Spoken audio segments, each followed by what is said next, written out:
Assalamualaikum warahmatullahi wabarakatuh. Sampurasun. Mugi rahayu sagung dumadi. Sahabat sadulur, kembali lagi bersama kami di Pakuan Pajajaran Channel. Kami haturkan nuhun kepada sahabat sadulur yang selalu mengikuti dan menonton video-video terbaru dari kami. Kali ini kami akan menceritakan tentang sejarah dari Eyang Raden Surya Kencana.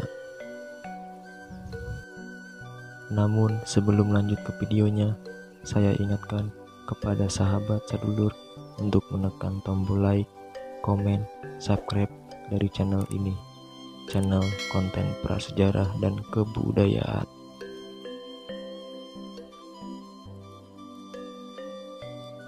Raden Haji Surya Kencana dari literatur sejarah dijelaskan bernama lengkap Raden Surya Kencana Winata Mangkubumi, merupakan seorang putra Pangeran Arya Wiratanudatar, pendiri kota Cianjur, yang beristrikan seorang putri jin. Raga Mulia merupakan raja terakhir dari kerajaan Pajajaran. Ia menjabat sebagai raja selama 12 tahun, yaitu dari tahun 1567 Masehi hingga 1579 Masehi. Dalam naskah Wangsakerta, sosok Raga Mulia disebut sebagai Prabu Surya Kencana, sedangkan dalam cerita Parahyangan dikenal dengan nama Nusya Mulia. Raga Mulia menjadi raja pelarian dengan berkedudukan di Surya Kancana yang sekarang menjadi Pandeglang. Oleh karena itu, ia juga dikenal sebagai Prabu Surya Kencana atau Panembahan Pulau Sari. Pulau Sari terletak di Kaduhejo, Kecamatan Menes, pada lereng Gunung Palasari. Menurut Pusaka Nusantara III dan Kertabumi I disebutkan bahwa Pajajaran sirna ing ekadasa sukla paksa wesaka masa sewu 500 punjo siki ilang sakakala. Pajajaran runtuh pada tanggal 11 bagian terang bulan Wesaka tahun 1501 Saka. Tanggal 11 bagian terang bulan Wesaka tahun 1501 Saka bertepatan pada 8 Mei 1579 Masehi. Dari naskah Banten telah memberitakan secara jelas mengenai keberangkatan pasukan Banten ketika akan melakukan penyerangan ke Pakuan Pajajaran dalam Pulau Pinanti, yang artinya waktu keberangkatan itu terjadi pada bulan Muharram, tepat pada awal bulan Ari Ahad tahun Alif. Inilah tahun sakanya 1501. Walaupun tahun Alif baru digunakan Sultan Agung Kerajaan Mataram pada tahun 1633 Masehi, namun dengan perhitungan mundur tahun keruntuhan Pakuan 1579 Masehi, ini memang akan jatuh pada tahun Alif. Kekeliruannya hanya hitungan hari, sebab dalam periode tersebut tanggal 1 Muharram tahun Alif akan jatuh pada hari Sabtu. Hal terpenting dalam naskah Banten adalah memberitakan bahwa benteng yang ada di kerajaan Pajajaran mengelilingi ibu kota Pakuan baru dapat dibobol setelah terjadinya pengkhianatan.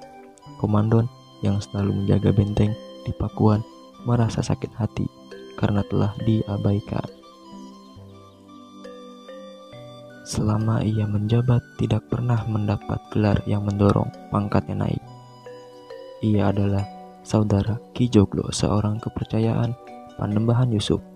Di waktu tengah malam, Ki Joglo bersama beberapa pasukan mencoba menyelinap ke dalam kota setelah pintu benteng terlebih dahulu dibukakan saudaranya itu. Hal ini membuktikan betapa kokohnya benteng pertahanan kerajaan Pajajaran yang dibuat era Siliwangi. Semasa meninggalnya, Nilakendra, kerajaan Pajajaran mengalami kekosongan kekuasaan. Tetapi tetap saja musuh tidak mampu menembus benteng pertahanan tersebut. Untuk menembusnya, mereka harus menggunakan cara yang halus.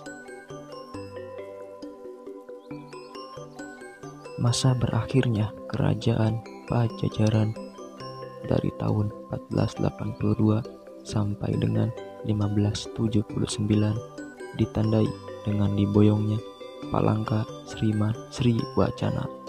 Tempat duduk kala seorang raja dinobatkan dari Pakuan ke Surosowan di Banten oleh pasukan Maulana Yusuf. Batu yang berukuran 200 kali 160 kali 20 cm ini terpaksa diboyong ke Banten karena budaya politik pada waktu itu mengharuskan melakukan cara demikian. Pertama, dengan dipindahnya Palangka tersebut di Pakuan, sudah tidak ada lagi penobatan raja baru. Kedua, dengan memiliki Palangka itu, Maulana Yusuf melegitimasi dirinya menjadi seorang penerus kekuasaan Pajajaran yang sah, karena buyut perempuannya adalah putri dari Sri Baduga Maharaja. Sementara dari sisi lain, seluruh atribut dan perangkat kerajaan secara resmi telah diserahkan kepada kerajaan Sumedang Larang melalui 4 Kandaga Lante, yaitu Mbah Eyang Jayaperkasa, Mbah Eyang Dipati Wirajaya, Mbah Eyang Pancarbuana, dan Mbah Eyang Sang Hyang Kondang Hapa. Dalam cerita Parahyangan disebutkan Sang Susuk Tunggal Inyana Nu Nyieuna Palangka Sriman Sri Wacana Sri Baduga Maharaja Ratu Haji di Pakuan Pajajaran Nu Mikadatuan Sri Bima Punta Narayana Madura Suradipati Inyana Pakuan Sang Hyang Sri Ratu Dewata, yang artinya Sang Susuk Tunggal ialah yang membuat tahta Sriman Sri Wacana untuk Sri Baduga Maharaja, Ratu Penguasa di Pakuan Pajajaran yang bersemayam di Kraton Sri Bima Punta Narayana Madura Suradipati, yaitu Istana Sang Hyang Sri Ratu Dewata.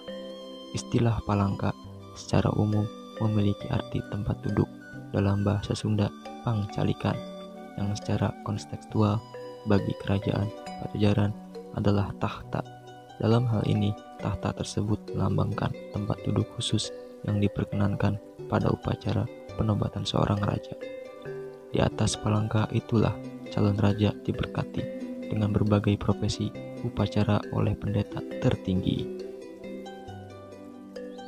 Jejak dari kerajaan Pajajaran dapat diketahui dari berbagai sumber sejarah seperti naskah kuno, babat Pajajaran, cerita Parahyangan, dan cerita Warugaguru, dan prasasti-prasasti batu tulis, prasasti Sang Hyang, Tapak, dan prasasti Kawali.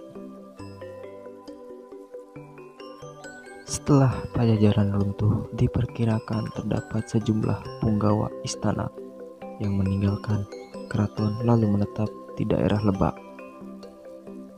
Mereka menetapkan tata cara kehidupan lama yang ketat dan sekarang dikenal sebagai orang Baduy.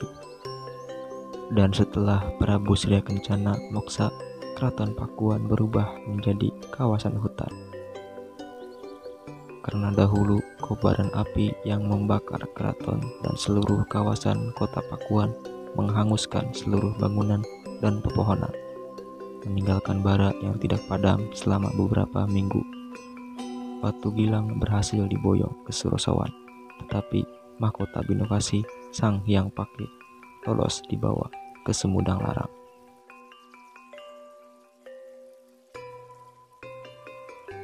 Demikianlah sahabat sedulur, itulah kisah dari Eyang Raden Surya Kencana, raja terakhir dari kerajaan Pajajaran.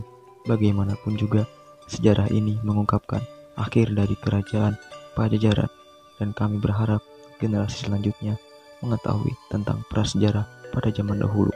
Terima kasih telah menonton video ini. Semoga video ini bermanfaat dan menambah pengetahuan untuk sahabat sedulur.